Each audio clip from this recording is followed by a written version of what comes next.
Shoe polish is a waxy paste, cream, or liquid used to polish, shine, and waterproof leather shoes or boots to extend the footwear's life, and restore, maintain and improve their appearance. Various substances have been used as shoe polish for hundreds of years, starting with natural substances such as wax and tallow. Modern polish formulas were introduced early in the 20th century and many of those original formulations are still in use today. Today, shoe polish is usually made from a mix of natural and synthetic materials, including naphtha, turpentine, dyes, and gum arabic, using straightforward chemical engineering processes. Shoe polish is usually flammable, can be toxic, and, if misused, can stain skin. It should be used in a well-ventilated area with care taken to protect clothes, carpet and furniture.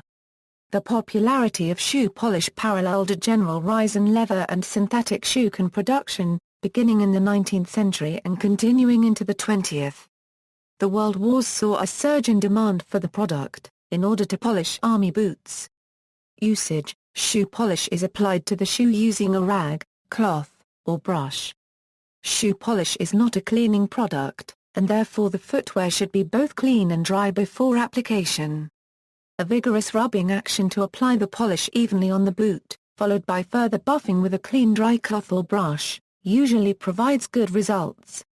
Another technique, known as spit polishing or bull polishing, involves gently rubbing polish into the leather with a cloth and a drop of water or spit. This achieves the mirror-like, high-gloss finish sometimes known as a spit shine or bull, which is especially valued in military organizations. Despite the term, saliva is less commonly used as the vehicle or diluent with polish than as water.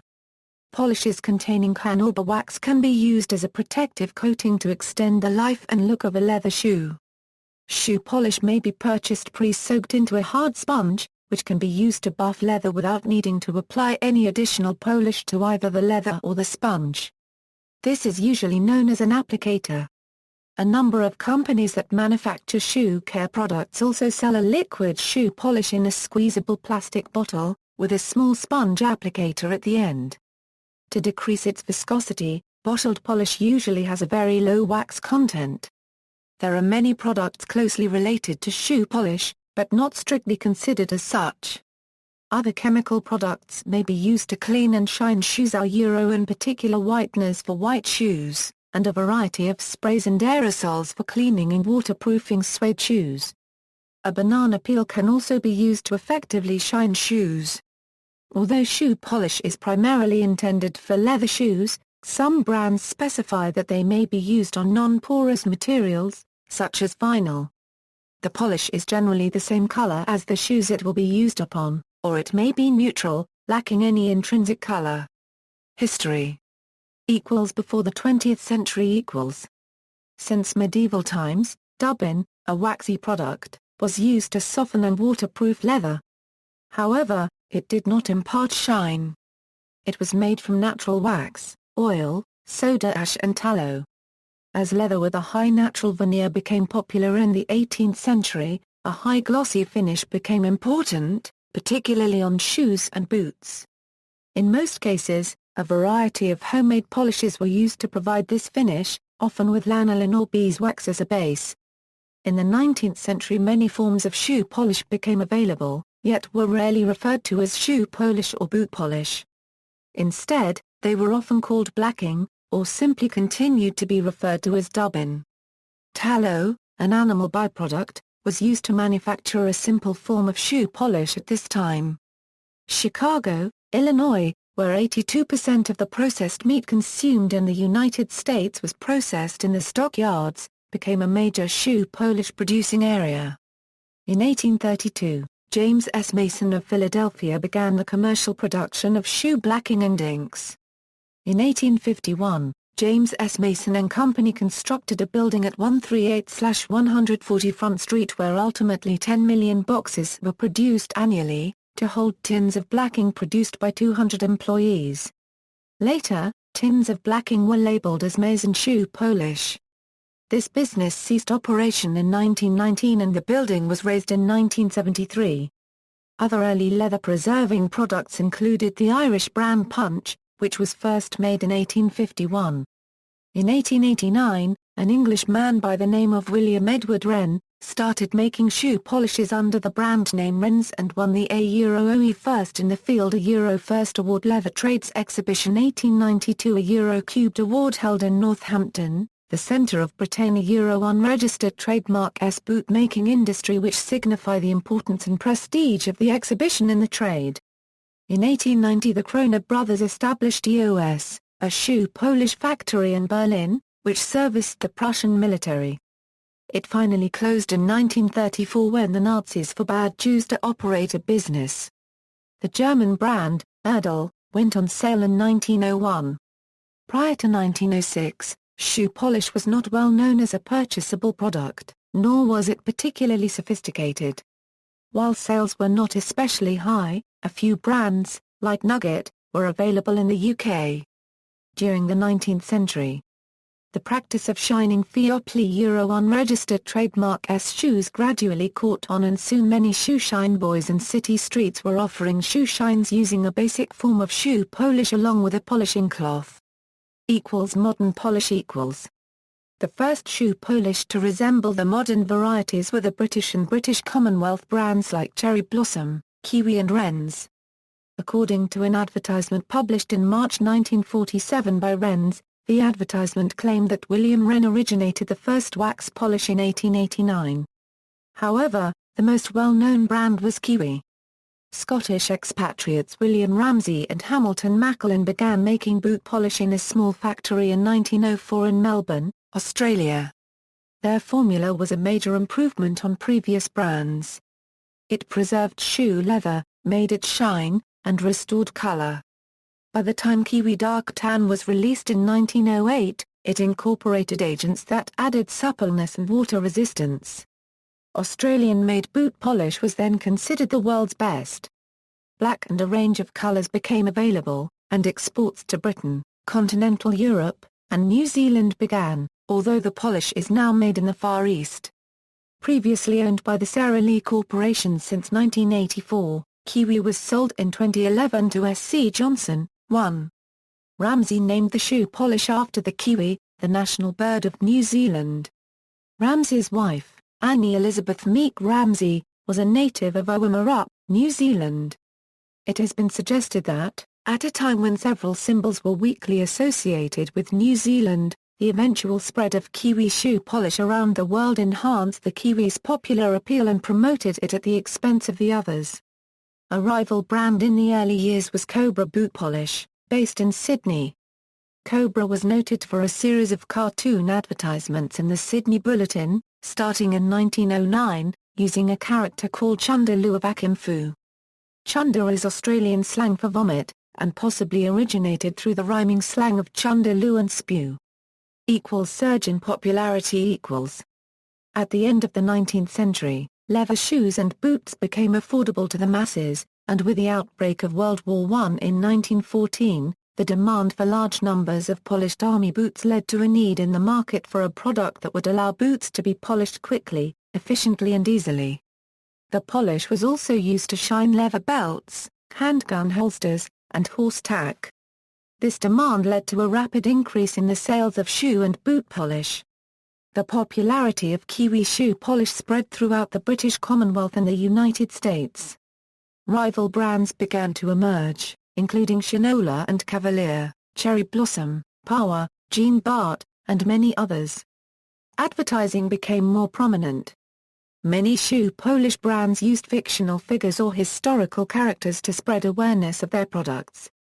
In the German documentary of 1927 Berlin, Symphony of a Great City, a scene focuses on shoe shining with a Polish called Nygren sporting the face of a Negro. Shoe manufacturing improvements in the mid-19th century allowed for factories to produce large amounts of shoes made of leather, and later synthetic materials.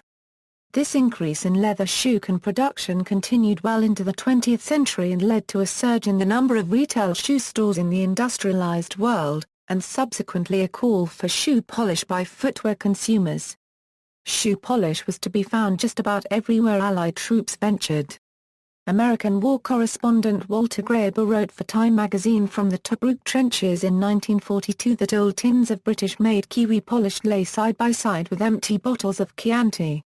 A story indicative of the rise in global significance of shoe polish is told by Jean Williams, a New Zealander who lived in Japan during the Allied occupation straight after World War II. American soldiers were then finding the dullness of their boots and shoes to be a handicap when trying to win the affections of Japanese women. U.S. military footwear of the time was produced in brown leather with the rough side out.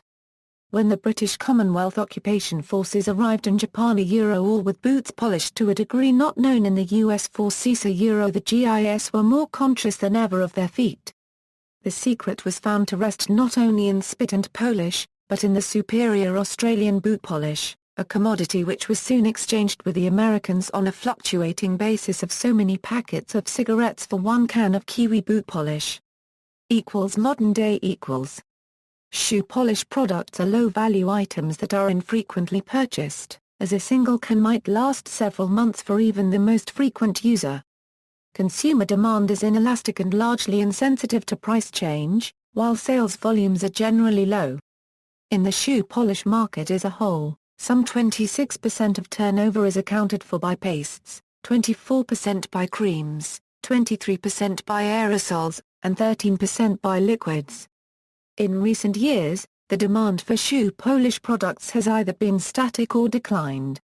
One reason is the gradual replacement of formal footwear with sneakers for everyday use.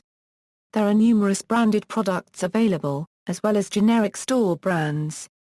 There are two chief areas of shoe polish sales, to the general public, and to specialists and trade, such as shoe repairers, and cobblers. The sales percentages between the two outlets are roughly comparable. Kiwi remains the predominant shoe polish brand in most of the world, being sold in over 180 countries. Today, it is manufactured in Australia, Canada, France, India, Pakistan, South Africa, Spain, the United Kingdom, and the United States. Other leading brands include Kelly's, Shinola, Lincoln Shoe Polish, Meltonian, Angelus, and Cherry Blossom. Kiwi was acquired by the American company Sara Lee following its purchase of Reckitt and Coleman in 1991 and Knamark with its brand Esquire Shoe Polish in 1987. The Federal Trade Commission ruled that Sara Lee had to divest its ownership of these companies in 1994 to prevent it from becoming a monopoly. Since this ruling, Sara Lee has been prevented from acquiring any further assets or firms associated with chemical shoe care products in the United States without prior Commission approval. The Competition Commission in the United Kingdom investigated the potential monopoly of Sara Lee in the shoe care industry. By the end of 2010, Sara Lee's household and body care division was acquired by SC Johnson & Son. Empty shoe polish bottles can be used to create graffiti, by dumping out the polish inside and filling it full of ink or paint. They are used as a cheap alternative to markers designed for graffiti, and are much more widely available. Kiwi polish was also used heavily by the U.S. military. Composition and toxicology. Shoe polish consists of a waxy colloidal emulsion, a substance composed of a number of partially immiscible liquids and solids mixed together. It is usually made from ingredients including some or all of naphtha, lanolin, turpentine, wax, gum arabic, ethylene glycol, and if required a colorant, such as carbon black or an azu dye. It typically has a specific gravity of 0.8, is negligibly soluble in water, and is made of between 65 and 77% volatile substances usually naphtha. The high amount of volatile substances means that the shoe polish will dry out and harden after application, while retaining its shine. Lanolin, a hydrophobic grease from wool-bearing animals such as sheep or goats, acts as both a waterproofing wax and a bonding agent, giving the shoe polish its greasy feel and texture. It prevents the naphtha from evaporating until the polish has been spread and buffed into a thin film on the leather surface. An essential ingredient in shoe polish is a thickener. Without this, the polish would be too runny, making it difficult to use. Gum arabic, a substance from two sub-Saharan species of the acacia tree, is commonly used to increase the viscosity of the product. Shoe polish contains chemical substances which can be absorbed through the skin, or inhaled. When handling shoe polish, one should ideally wear gloves, and stay in a well-ventilated area. Shoe polish should be kept out of reach of children and animals. It can stain the skin for a protracted period of time, and will cause irritation to the eye if there is direct contact. Manufacture. Shoe polish can be manufactured using large vats, reasonably powerful heaters and air conditioners. There is no set method of manufacture, although most methods use pressures of 2 atmospheres to ensure the naphtha does not boil off, and temperatures of up to 85 degrees Celsius. The first step in the manufacture of a typical shoe polish is the melting of the wax with the highest melting point in an electric heater. Following this, all other waxes are added, usually by descending order of melting point. While this wax is held at a constant temperature, the emulsion a mixture of the various oils and, if used, fats, is then heated separately, at around 85 degrees Celsius. The heated emulsion is then added to the waxes, along with distilled water. When the mixture reaches around 80 degrees Celsius, turpentine oil is added. This mixture is then mixed and continually stirred for half an hour. Dyes are added and mixed in turpentine oil if it is not a neutral polish. The mixed mass is reduced slowly to 50 degrees Celsius, and as its viscosity increases, it is poured through a closed funnel into a cooling chamber.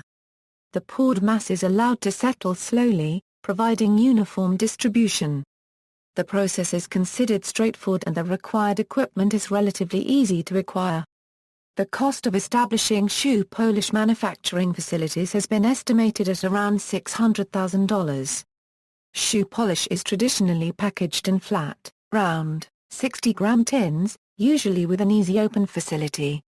Because the amount of shoe polish that needs to be applied is small, and the shoe polish will desiccate due to volatile ingredients, such as naphtha, a large container would dry out before being fully used.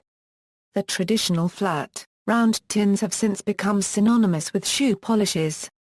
See also, leather, preservation and conditioning. References. External links, Blacking. Encyclopedia Americana. 1920. How shoe polish is made.